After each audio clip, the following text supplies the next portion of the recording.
I imagine he probably did.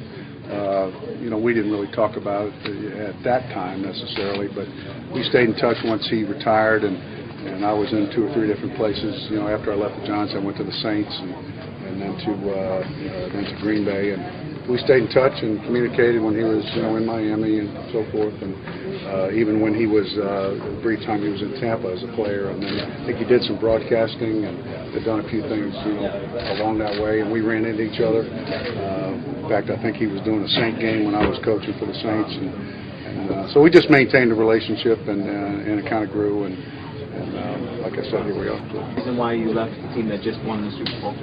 Say that. Was Jason? I would say so. Yeah. What was it about your relationship with him that started when he was a player? Well, back in New York, and we're talking 10 years ago, 11 years ago.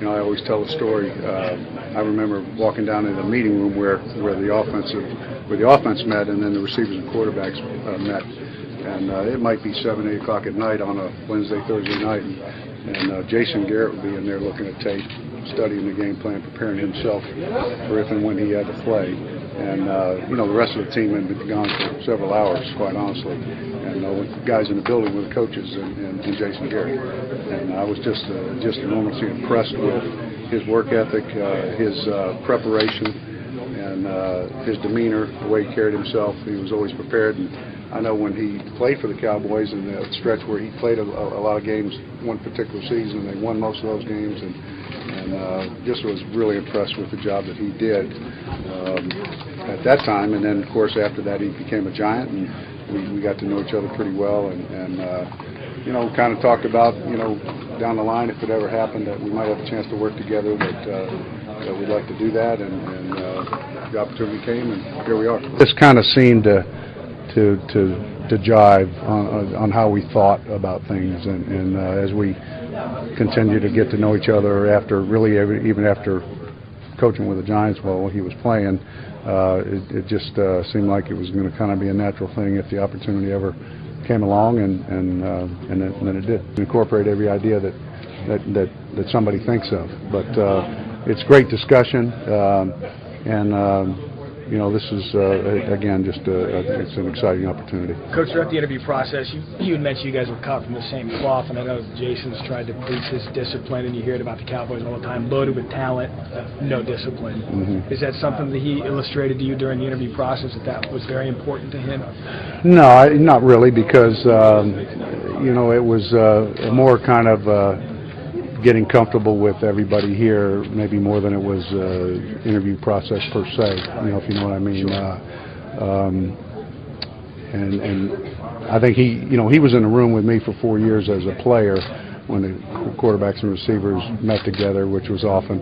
And so he knew my style. He knew I handled those guys. I had Ike Hilliard and Monty Toomer for 6 years, and Jason was in the room, Kerry Collins, and Sean Payton, all of us in there together, and so he knew full well what I was all about, I think. So somewhere along the line he made a decision he'd like to have that guy with him. So I'm fortunate. Despite your relationship with Jason, is it tough to leave Super Bowl champion? Well, absolutely. I mean, absolutely. It's kind of bittersweet in a sense, because maybe it's on one hand it's the best time to leave, and that's when you just won a championship, but maybe the worst time to leave because maybe you like to defend a championship and try to win another one. But it just was, I felt like for my family and for my wife and I, it really was the right time, the right opportunity. It's a chance to grow in the business a little bit, and to move back south to some warm weather, and